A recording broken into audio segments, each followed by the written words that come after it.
We're going to continue studying our quadratics, and we're going to begin by graphing.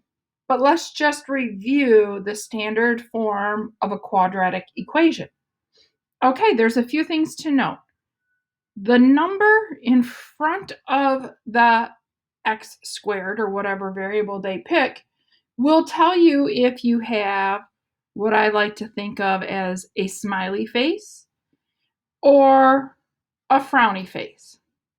I know that when I graph, I will get a parabola that is called smiling. If my a is a positive number, it smiles. If my a is a negative number, it will frown. Okay, that's what the a tells us. At the end of the equation, the plus c, which you know could be a minus or a negative number, that is known as the y-intercept when we're graphing. We will use a combination of the a, the b, and the c to graph this. If we have, excuse me, a parabola that is smiling, a positive parabola, it will have a minimum, a low point, the lowest point right there.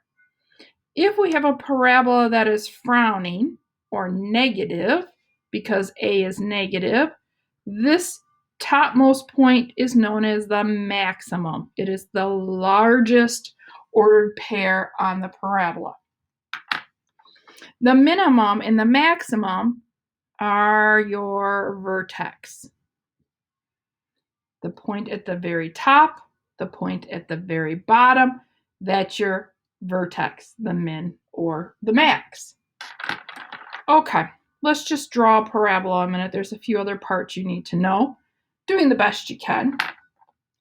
Right down the center of the parabola, we will have something called the axis or line of symmetry. If I could draw perfect, which I cannot, I would be able to take this side of the parabola, fold it, and it should land on that side of the parabola. And vice versa, if I took that and I folded it, it should land right there. This is your mirror or fold line. Because it has a mirror or a fold line, if I have a point on my graph right here that is 3 units to the right of the line of symmetry, straight across 3 units to the left, I should also have another ordered pair. To find our axis or line of symmetry, we are going to be using the equation x equals the opposite of b divided by 2a. Okay, to find this fold line, it will be a vertical line where x equals the opposite of b divided by 2a. All right, let's begin to look at a graph. First, I'd like to take a minute, make sure we are all able to identify the a, the b, and the c. When I look at this equation, what value is a, what value is b, and c?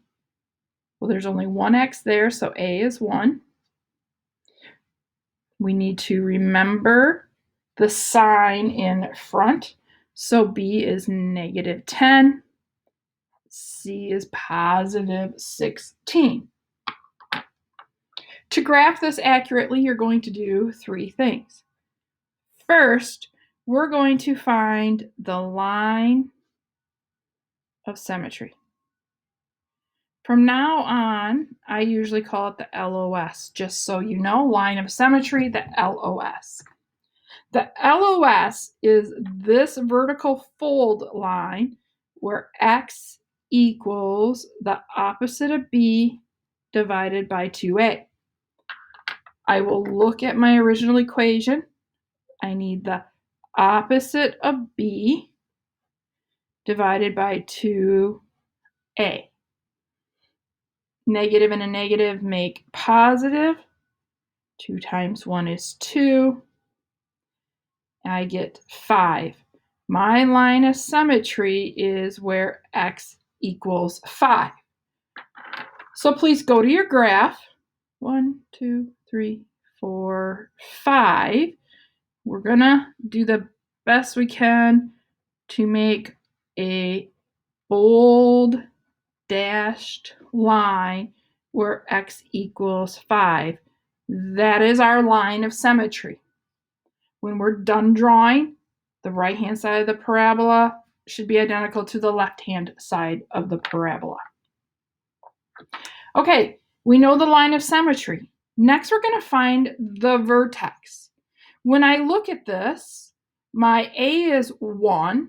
It's positive 1. So when I'm done graphing, I should have a smiley face.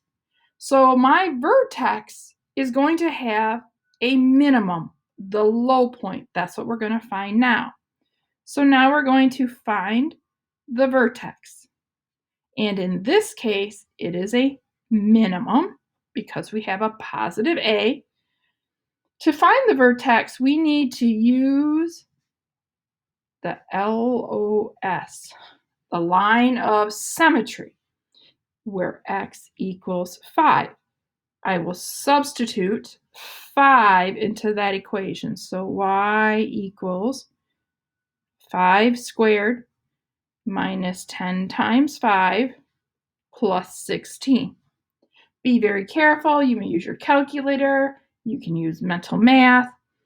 I end at negative 9. So my vertex, the minimum, because it's smiling, because A is positive, is the ordered pair 5, negative 9. The 5 came from the line of symmetry. So 1, 2, 3, 4, 5, and the negative 9. 1, 2, 3, 4, 5, 6, 7, 8, 9. I'm going to put a rather nice large dot so we can see. That's my vertex. And it is a minimum. Okay, there we go. 2 new things for you today. Line of symmetry, vertex. Now we're going to go back to things you've been doing. We're going to find the roots / x-intercept, also known as the zeros. They have all the same meaning, 3 different words. Okay, to do that, what you need to do is factor. Well, that is what we were doing in Unit 9. So because this is a 1 for my A, I need numbers that add to negative 10, but multiply to positive 16. Well, that would be a negative 2 and a negative 8. X minus 2 times x minus 8 equals y, or in this case will equal 0 because I'm looking for the x-intercepts. X-intercepts is where y equals 0, so I'll put 0 in. Now we're just going to solve, so x minus 2 equals 0. Therefore, 1 x-intercept is here where x equals 2. It's very hard to write on the graph and have it be seen, sorry. Then I have x minus 8 equals 0. Therefore, x equals 8. These are my roots. So this is 5, 6, 7, 8. Doing the best you can. Try to draw your parabola. I'm going to get a darker ink pen so hopefully you can see it. I know we only have 3 points But here we go. We'll do our best. And there you have your first parabola. Notice this is 3 units to the left of the line of symmetry, and this one is 3 units to the right of the line of symmetry. Take a moment, reflect on what we just did, and we're going to try another one in the next video.